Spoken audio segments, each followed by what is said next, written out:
So hello fans of Moshpit Passion, my name is Kayo. Right next to me is Barry of Shinedown, and we'll do an amazing interview about their new record, Attention, Attention. So Barry, how was your UK tour so far? So everything was sold out, so how amazing is that after so many years back in Europe for a headlining tour and one European leg completely sold out? It's an amazing feeling, you know. It's been a long time since we've actually done a proper headlining tour over in the UK and in Europe, so to have most, if not all, of these shows sold out is pretty cool, you know. And hopefully, with that, we'll be able to come back again next year and play even bigger places. But we're really excited. The crowds have been great. We've been having a really good time. So you're playing today in Cologne at the Live Music Hall. 7 years ago, around about, you've been here on your what was it? After Sound of Madness record, the yes, that record. You've been here, but you never toured a headlining tour here during your Threat to Survival. What were the reasons for it? I know that you played as a support act for Iron Maiden, but never a headlining tour. Yeah, I don't know why it didn't work out. I think because we did not only the Iron Maiden tour, but also doing the we did that Carnival of Madness opening up for Blackstone Cherry. I think because of doing both of those, we couldn't find another time to get over here on that touring cycle.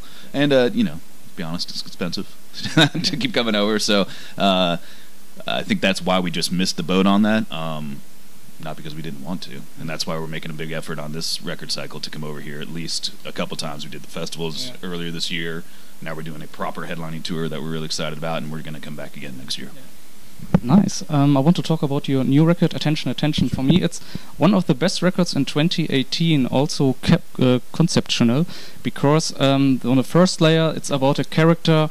There's the first step is something dark with this character, something bad, and it's turning to something good, and then something white. That's the first layer. And the second layer is your lyrics are also personal, based on true events, and the third layer is that it was inspired by your fans. There's an interesting story that the teenager kid stepped up to you after I think it was the Iron Maiden tour and said, "Hey, do your record heavier," and that's also why your song "Devil" was influential a little bit about the lyric. What does he sing? Heavy, the part. Yes, genau, it's about to get heavy.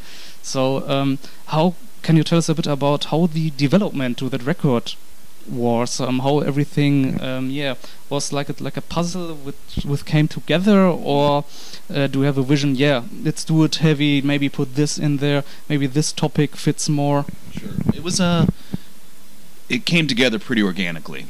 We started writing, and Brilliant was one of the first pieces of music written for it. You know, we started noticing that the songs had a common theme, and once we noticed they had a common theme together, we said, you know what, this is going to be a concept album. It's just, and not concept in a Dark Side of the Moon kind of thing, or whatever, or Ziggy Stardust, but it's really taking the four of us in the band and what we've gone through in the past 4 years and putting it on that single character. You know, there's no secret that Eric suffers from depression issues, that Brent has had his addiction issues in the past, and Zach and I actually trying to deal with that and not having the tools to deal with that, but you know, they're our brothers. We love each other and actually still get along as a band, which is great. So it's putting that on a character and watching that character develop throughout the album. I want to talk about the song Get Up, also more the video, because for me it's a perfect video who describes your record at its best, would I say, because at the beginning it's about the wife who lost his man. It's also very dark in the beginning. In the end, you see her, she's stepping out the water, out the pool, dressed very in this white, something clear. I don't know what happened, but I think it's very, very good. Can you explain us how you developed this song, especially? This song came, the music had been written.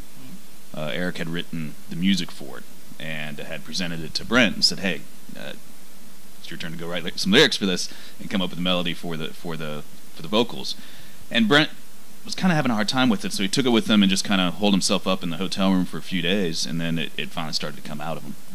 And he came back and played what he had come up with for Eric, and he really had a hard time doing it because the song is about Eric.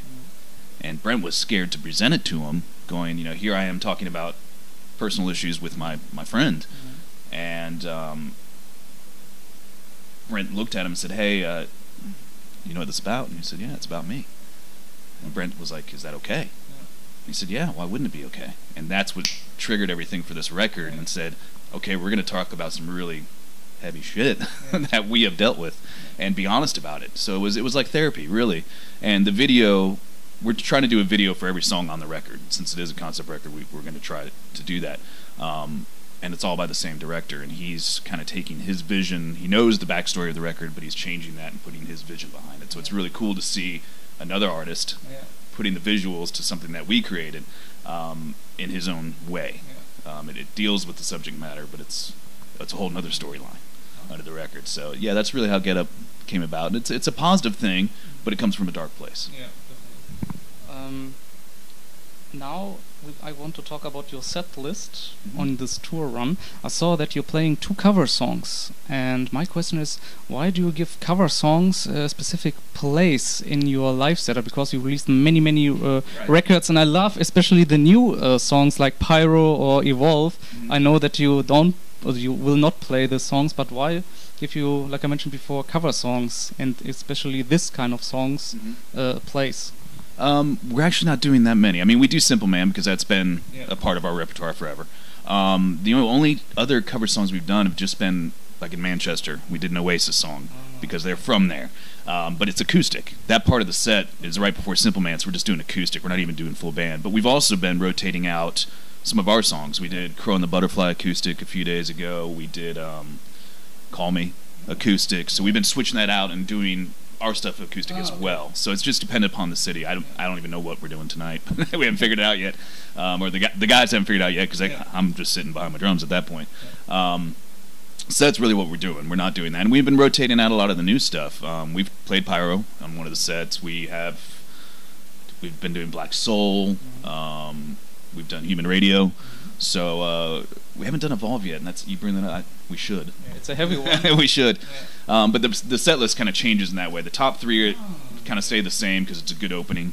So we do Devil and into Diamond Eyes, into Cut the Cord, and that just flows really well. And then we end the same with Sound of Madness into Brilliant, because we think it kind of resembles the record. Yeah, of course, it's a new one. Starting and ending, kind of bookends, Devil, Brilliant. So that's kind of the idea with the set list, and everything else we can change within it. And we're trying to do that for the fans, because there's been a lot of repeat fans that come to each show, and we're trying to not only give them something different, it's something different for us, but we also have to play certain songs for the rest of the fans that are, maybe it's their first time, or they're only coming to that particular show. You see this here, this is kind of a box or bag, and in this bag there are records, and your simple task is just to take one CD, unbox it, and tell something what comes up in your mind.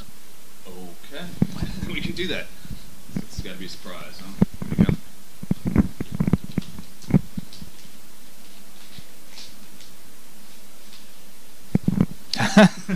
Well, what I think about is the tour. This is Godsmack Legends Rise, new record. You know, these are friends of ours. They're like, we've known them for 15 years now. So I just think of camaraderie and having great tours, because we've toured with them many times over, and it's a great record, and they're just great people. So yeah. I saw you did a headlining tour in America. Could you imagine to do this here in Europe? We were talking about it because we did that co-headlining tour with them. We talked about bringing it over here, but they hadn't been here in so long. The promoters weren't sure if the tickets would sell the package, and then they were going to come over here on their own. And unfortunately, there was a tragedy within their band, their family, and they had to cancel that. But I believe they said they're going to come back next year, in the beginning of next year. So go see them. Godsmack's always great. They're entertaining and talented guys. So nice. So yeah, the next one, please. Oh, okay. Yes. That's a good one. I have to say about this record. I looked at your Instagram account, so it's something what you posted a couple of weeks ago. Ha! My boys in POD. Love the new record. They're over here touring February. soon. Yeah, February. Again, friends of ours. We've toured with them many times. I love their music. They get me hyped. I love how stripped down they are on stage, and they just go for it. They've got that West Coast swagger that I love, that is very different than what I grew up with growing up on the East Coast. So, POD. Love these guys. Nice. And So yeah. But Marcus, the guitar player, has lost a ton of weight. He's looking really good, doing very healthy. So yes. And the last one, oh, that's for me personal, Okay. because you will see it maybe. Maybe you get something. Disturbed. It's Yes. a special record. Special? Why special for you? It was released 10 years ago, and it was your first tour here in Germany when you did support act for them. Yes. That was our first time really over here. They took us over here during Sound of Madness, and I can't believe it's already been 10 years. But these great guys, love these guys. Would tour with them again in a heartbeat. That tour was tough. I remember because we were the opening band. We were all stuck on the one bus. We weren't invited to breakfast or lunch on that tour. No sound checks and no dressing rooms. So it was a grueling tour. But we got to finally come to Europe, and we had a blast. I have great memories of it, and we, ever since then, always try to come back because we love it over here. Definitely, it was also your start here in European mainland. I think you toured with Sound of Madness 2 times here. You played in Cologne at the Underground. It's not anymore existing. 2009 was Fun Club, 2008 was Düsseldorf. Yes. Just ask me. Bochum with Seven Dust. Bochum was Oh, I remember that one. That was a fun show. best day of my life. Yes. Love the Seven Dust Boys. I asked you for an autograph for Seven Dust Animosity, and I can't stop laughing because you said, "Sorry, dude, I'm not playing this band." They probably thought I was Morgan because of the hair. With the hair. Yeah. I've gotten that before. People that don't really know or pay attention because he's got little braids and it's shorter. But, that was a good time. You remember more about it than I do, but we were having fun. So yeah, Love 'em. 2 last questions, and yeah, 2018 is nearly over. Do we have plans for the next year, maybe releasing a live record or coming back? Definitely coming back. We're still working this record, so we won't be releasing any new material, maybe new singles and things of that nature off of Attention, but we'll still be working that. Let's see, next March we do a tour in the States with Papa Roach opening up. That'll be fun. And then we do, I think, some U.S. festivals. We will be coming back here, I think, fall again. We're looking into that right now, so I'm not exactly sure. And then we're also putting together a summer tour for the States that we're still figuring out who's opening and all that kind of stuff. So we'll be doing stateside, and then we'll be coming back here as well. Nice, man. So yeah, the last question is, our magazine is called Moshpit Passion. Always the artist should tell his or her first or last personal mosh pit experience. Do we have maybe an interesting story to tell? Yeah, I don't get into mosh pits anymore, and here's why. It was Warped Tour back in 1994 or 5. 311 was headlining. I got in the pit for 311. Actually, I got caught in the pit, and I'm a small guy, so I probably shouldn't be in the pits anyway. But I got in the pit, and they kicked off, and the crowd just started going wild, and I got my nose broken. Got a straight elbow to the nose by accident. Last time I ever got in a mosh pit. I'm too short. So yeah, thank you very much for the interview, for your time, and hope to see you next year. All good for tonight. And maybe you have some last words you want to share to your fans. You can do it now. Thank you for all the support over the years and coming back to see us and selling out clubs and making us grow. Keep coming back, and we'll keep coming back. And we'll have a good time. Thank you. Thank you. Cheers. Yeah. Either way. Freunde, ich hoffe, euch hat das Interview gefallen. Damit ihr keine Videos verpasst, abonniert unseren Channel. Auf unserem Kanal findet ihr noch weitere interessante Interviews mit namhaften Bands. Schaut euch auch auf unserer Facebook-Seite herum, wo wir exklusiven Content wie interessante Beiträge, Konzertfotos oder Videos uploaden. Auf unserer Webseite www.moshpitpassion.de findet ihr CD-Reviews, Konzertfotos, Konzertberichte, Interviews und vieles mehr.